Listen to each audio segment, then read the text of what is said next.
ಈ ದಿನ ಬಹಳ ಶಾಂತವಾಗಿ ಕಾಣುತ್ತದೆ, ಆದರೆ ಇದು ಅತ್ಯಂತ ದುಃಖಕರ ಮತ್ತು ರಹಸ್ಯವಾದ ದ್ರೋಹದ ದಿನ. ಯೇಸು ಯೆರೂಸಲೇಮ್ ಹತ್ತಿರದ ಬೆತಾನಿ ಗ್ರಾಮದಲ್ಲಿ ತನ್ನ ಸ್ನೇಹಿತರ ಮನೆಯಲ್ಲಿ ಇದ್ದರು. ಅದು ಸೈಮನ್ ಎಂಬ ಕುಷ್ಠರೋಗಿಯ ಮನೆ. ಅಲ್ಲಿ ಒಂದು ಮಹತ್ವದ ಘಟನೆ ನಡೆಯಿತು. ಒಬ್ಬ ಮಹಿಳೆ ಅತ್ಯಂತ ದುಬಾರಿ ಸುಗಂಧ ತೈಲವನ್ನು ತಂದು ಯೇಸುವಿನ ತಲೆಗೆ ಮತ್ತು ಕಾಲುಗಳಿಗೆ ಹಚ್ಚಿದಳು.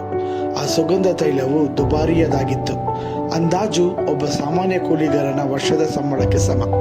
ಯೇಸುವಿನ ಶಿಷ್ಯರಲ್ಲಿ ವಿಶೇಷವಾಗಿ ಇಸ್ಕರಿಯೋತ ಯೂದ ಇದನ್ನು ನೋಡಿ ಕೋಪಗೊಂಡನು. ಈ ಸುಗಂಧ ತೈಲವನ್ನು ಏಕೆ ವ್ಯರ್ಥ ಮಾಡಿದಳು?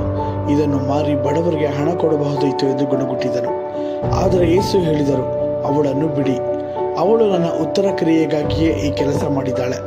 ಬಡವರು ಯಾವಾಗಲೂ ನಿಮ್ಮ ಬಳಿ ಇರುತ್ತಾರೆ, ಆದರೆ ನಾನು ಯಾವಾಗಲೂ ಇರುವುದಿಲ್ಲ. ಅದೇ ದಿನ ರಾತ್ರಿ ಇಸ್ಕರಿಯೋತ ಯೂದ ಯೇಸುವಿನ 12 ಶಿಷ್ಯರಲ್ಲಿ ಒಬ್ಬನು. ಆತನು ಮುಖ್ಯಯಾಜಕರು ಮತ್ತು ಧರ್ಮಗುರುಗಳ ಬಳಿಗೆ ಹೋದನು. ಅವನು ಗುಪ್ತವಾಗಿ ಯೇಸುವಿನ ವಿರುದ್ಧವಾಗಿ ದ್ರೋಹ ಮಾಡಲು ಒಪ್ಪಿಕೊಂಡನು.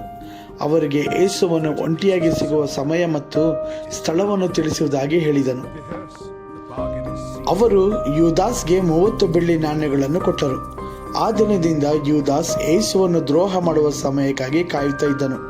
ಪ್ರಿಯರೇ, ಪವಿತ್ರ ಬುಧವಾರ ನಮಗೆ 2 ದೊಡ್ಡ ಪಾಠ ಕಲಿಸುತ್ತದೆ. ಮೊದಲನೆಯದು, ನಿಜವಾದ ಪ್ರೀತಿ ಯಾವಾಗಲೂ ದುಬಾರಿಯಾಗಿರುತ್ತದೆ.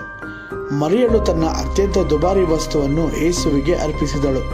ಎರಡನೆಯದು, ಹೃದಯದಲ್ಲಿ ಲೋಭ ಮತ್ತು ಸ್ವಾರ್ಥ ಇದ್ದರೆ ಅದು ದ್ರೋಹಕ್ಕೆ ಕಾರಣವಾಗುತ್ತದೆ. ಯೂದಾಸ್ 30 ಬೆಳ್ಳಿ ನಾಣ್ಯಗಳಿಗಾಗಿ ತನ್ನ ಗುರುವನ್ನೇ ಮಾರಿದನು. ಇಂದು ನಾವು ನಮ್ಮ ಹೃದಯವನ್ನು ಪರೀಕ್ಷಿಸೋಣ. ನಾವು ಯೇಸುವಿಗೆ ನಮ್ಮ ಅತ್ಯಂತ ದುಬಾರಿ ವಸ್ತು ಅಥವಾ ಸಮಯವನ್ನು ಅರ್ಪಿಸುತ್ತಿದ್ದೇವೆಯೇ? ಅಥವಾ ನಮ್ಮಲ್ಲಿ ಸ್ವಾರ್ಥ, ಲೋಭ ಅಥವಾ ದ್ರೋಹದ ಬೀಜಗಳಿವೆಯೇ?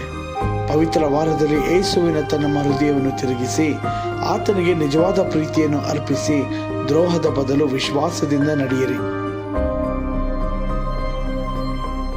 ಈ ಸಂದೇಶವು ನಿಮ್ಮ ಹೃದಯವನ್ನು ಸ್ಪರ್ಶಿಸಿದರೆ ಲೈಕ್ ಮಾಡಿ, ಶೇರ್ ಮಾಡಿ ಮತ್ತು ಕಮೆಂಟ್ನಲ್ಲಿ ಆಮೆನ್ ಎಂದು ಬರೆಯಿರಿ. ಮುಂದಿನ ಕಥೆಯನ್ನು ನೋಡಲು ಚಾನೆಲ್ ಸಬ್ಸ್ಕ್ರೈಬ್ ಮಾಡಿ. ದೇವರ ಆಶೀರ್ವಾದವು ನಿಮ್ಮ ಮೇಲಿರಲಿ. ಆಮೆನ್.